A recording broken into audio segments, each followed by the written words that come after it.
AITA for refusing to return expensive band merchandise I bought secondhand after someone claimed they were stolen from her. Last November, I purchased 2 autographed K-pop posters signed by members of my favorite band. I found them listed in my country's main Facebook selling group for fans of the band, and the seller provided enough proof of authenticity that I felt comfortable making the purchase. I spent a couple of $1,000s on the posters as a gift to myself after graduating with my master's degree and landing my first big girl job. I had spent the summer interning to secure this job, which meant I couldn't travel like I wanted, so I used this money to treat myself instead.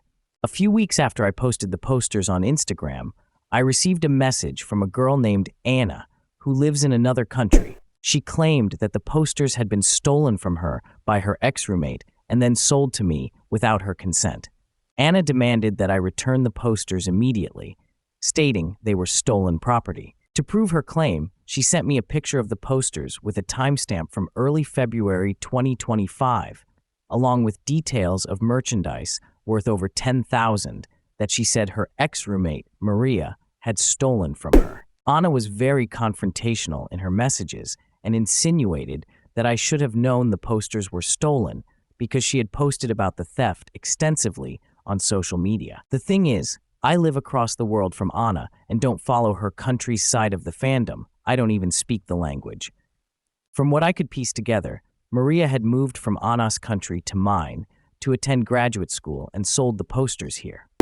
This likely meant that most buyers here wouldn't have seen Anna's social media posts. I asked Anna if she would reimburse me for the money I had spent on the posters if I returned them, but she refused. She claimed that since the posters were stolen, I should return them without expecting any compensation. I told Anna that I was sorry to hear about her situation, but I wasn't going to return the posters without being compensated for the full amount I paid.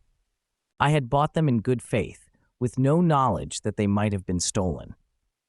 I offered to provide her with screenshots of the original listing and proof of my PayPal transaction, but I refused to give up the posters purely based on her word, especially with no reimbursement. I also brought up to Anna that there have been elaborate scams in the K-pop buying and selling community before, so it wasn't unthinkable that this could be an attempt to trick me.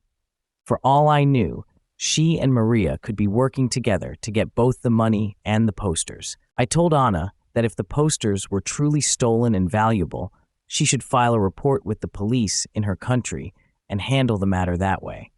To verify my stance, I consulted my brother, who is a lawyer. He confirmed that I'm legally within my rights to keep the posters, as I purchased them in good faith without knowing they were stolen.